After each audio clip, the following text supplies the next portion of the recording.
Lei de Boyle, também conhecida como Lei de Boyle-Mariotte, é a variação da pressão em relação ao volume dos gases, com a temperatura sendo mantida constante, dada pela seguinte equação: P1 vezes V1 é igual a P2 vezes V2. Um carro-tanque transportou gás cloro para uma estação de tratamento de água. Sabe-se que o volume do tanque que continha gás cloro era de 30 metros cúbicos, que a temperatura era mantida a 20 graus para a pressão ser de 2 atm, e que na estação de tratamento de água, esse cloro foi transferido para um reservatório de 50 metros cúbicos, mantido a 293 kelvins. Ao passar do carro-tanque para o reservatório, o gás sofreu uma transformação e a pressão do reservatório era... As lacunas são completamente preenchidas, respectivamente, com os dados: A.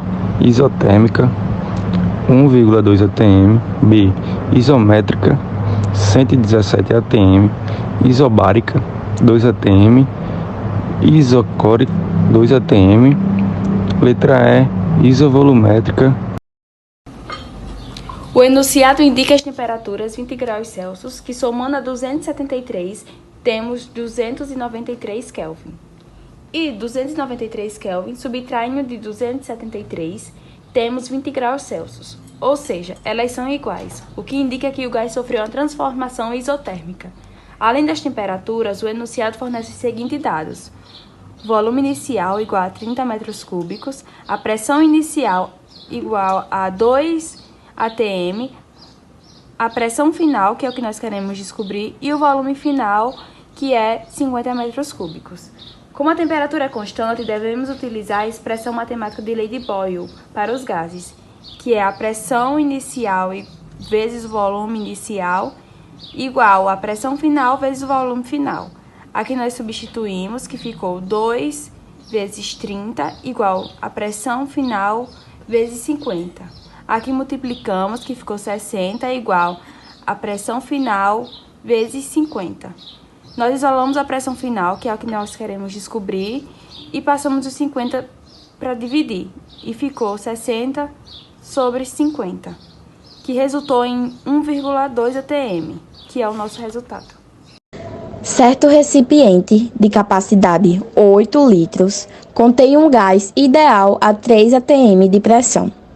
Qual será o valor da pressão que esse gás ideal exercerá nas paredes do recipiente se a temperatura for mantida constante e o volume for reduzido para 2,5 litros? Letra A. P igual a 9,6 atm. Letra B. P igual a 6,9 atm. Letra C. P igual a 7,6 atm. Letra D. P igual a 8,6 atm. Ou letra E, P igual a 5,6 atm. Na questão é dado os seguintes dados: o volume inicial de 8 litros, a pressão inicial de 3 atm, a pressão final, que é o que a gente quer descobrir, o volume final de 2,5 litros. Como na questão é dito que a temperatura é constante, já jogamos na fórmula de Boyle, que é a pressão inicial vezes o volume inicial igual a pressão final vezes o volume final. Ao substituir, encontramos que 3 vezes 8 é 24, que é igual a pressão final vezes 2,5. A pressão final é igual a 24 sobre 2,5. Então, o resultado final é 9,6 atm. Uma determinada massa fixa de gás contido em um balão encontra-se inicialmente em condições normais de temperatura e pressão. Em uma transformação isovolumétrica, sabendo-se que a pressão máxima interna permitida pelo balão é de 3 atm, se dobrarmos a temperatura absoluta inicial, a pressão final do gás e o efeito sobre o balão serão: alternativa A, 2 atm e o balão não estoura; alternativa B, 2 atm e o balão estoura; alternativa C, 3 atm e o balão estoura; alternativa D, 1,5 atm e o balão não estoura; ou alternativa E, 1 atm e o balão não estoura.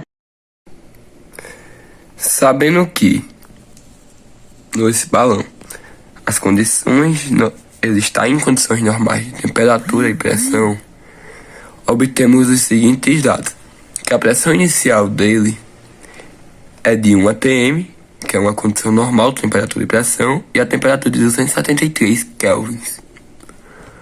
Logo após isso, sabemos o seguinte, que a temperatura final dele é uma dobra, que vai para 546 kelvins. E temos que descobrir agora a pressão final para saber se o balão estoura ou não. Aqui eu joguei na fórmula. Primeiro, a pressão inicial dividido sobre temperatura inicial é igual a pressão final sobre a temperatura final. Sabendo disso, coloquei primeiro 1 atm dividido por 273, que é igual a pressão final dividido por 546 kelvin. Como 546 estava dividindo, eu passei para o outro lado multiplicando, ficando 546 kelvins vezes 1 atm dividido por 273 kelvins é igual à pressão final. Quando eu fiz esse cálculo, deu o seguinte resultado: 2 atm de pressão final, e logo após isso que o balão não estoura, porque é menor que a quantidade que ele vai aguentar, que é de 3 atm, ele aguenta até 3, assim ele vai aguentar de boa os 2 atm de pressão.